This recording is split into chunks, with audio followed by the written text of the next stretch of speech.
Hello everyone, कैसे हैं आप सब। अक्सर इंसान आलस में अपना हर कुछ खो देता है। इंसान अगर थोड़ा सा भी आलस करे तो वो किसी भी काम को नहीं कर सकता। इसलिए बहुत ज़रूरी होता है कि आप आलस को छोड़ें, थोड़े एक्टिव हो जाए ताकि आपका सारा काम सब कुछ समय पे हो सके। तो चलिए मैं आज आपको एक ऐसी कहानी सुनाती हूँ जिससे आपको सच में ऐसा लगेगा कि अगर आप भी आलसी हैं तो आलसी बनना बिल्कुल छोड़ दीजिए, क्योंकि अगर आप आलस करेंगे तो आपका कोई काम नहीं हो पाएगा।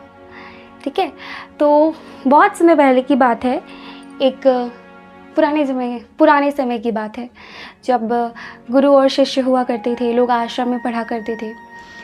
तो एक ऐसा ही एक आश्रम था जिसमें एक शिष्य था, काफ़ी ज़्यादा शिष्य थे, एक गुरु थे और उस गुरु का एक प्यारा सा शिष्य था। वो शिष्य जो था वो बहुत ही अच्छा था, बहुत ही मेहनती था, लेकिन वो क्या था, थोड़ा सा सुस्त था। गुरुजी जो थे वो शिष्य को बहुत ही प्यार करते थे, बहुत मानते थे, क्योंकि जो शिष्य था वो अपनी गुरु की हर बात को मानता था।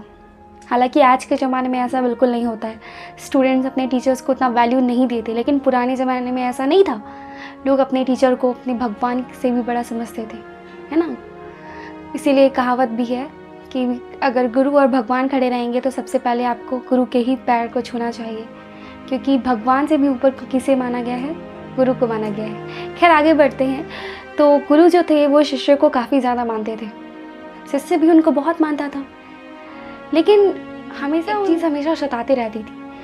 उन्हें ऐसा लगता था मेरा शिष्य इतना प्यारा है, मेरी हर बात को मानता है, तेज भी है, बुद्धिमान भी है, लेकिन थोड़ा सुस्त है।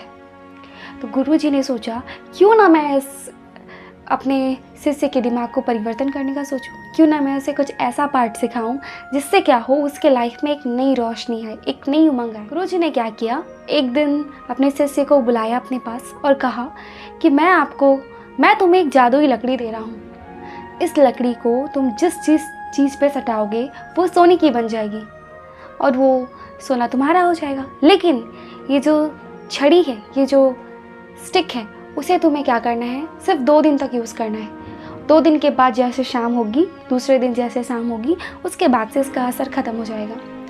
शिष्य बहुत खुश हुआ। उसने सोचा कि मेरे गुरु मुझसे इतना प्यार करते हैं कि उन्होंने अपनी छड़ी मुझे दे दी, जादुई छड़ी मुझे दे दी। एक दिन जिस दिन शिष्य को वो छड़ी मिली, उस दिन शिष्य ने पूरा समय ये सोचने में बिता दिया कि उस छड़ी से वो किस किस चीज़ को छुएगा और किस किस चीज़ को सोचने लगा मेरे पास बहुत धन होगा, बहुत दौलत होगा, हर कुछ होगा, हर कुछ की व्यवस्था होगी। ये सोचते सोचते उसने पूरा दिन ही बता दिया। वो दिन खत्म हो गया।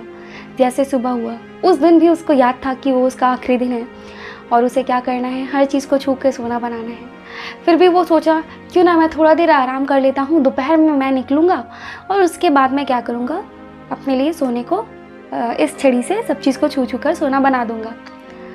लेकिन दोपहर होते होते उसे भूख लग गई, वो खाना खाने लगा। खाना खाते खाते उसे फिर से नींद आ गई और इसी तरह जब बहुत देर हो गया, शाम को लगभग 4 बजे तक वो निकला।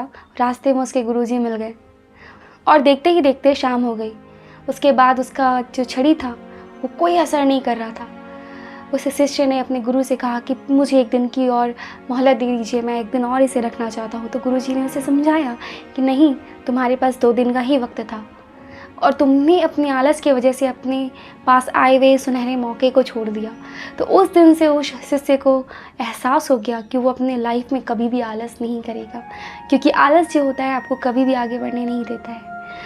मेरी ये छोटी सी कहानी आपको बहुत कुछ सिखाएगी और आपको ये भी बताएगी कि अगर आप भी आलस करते हैं तो इसी तरह आप सुनहरे अवसरों को खो सकते हैं। तो कोशिश कीजिए कि आलस को दूर रखें और अपने समय का सही उपयोग करें। मिलते हैं किसी नेक्स्ट वीडियो में, तब तक आप अपना ख्याल रखिए और इस स्टोरी से आप क्या सीखे इसे कमेंट बॉक्स में ज़रूर बताइएगा।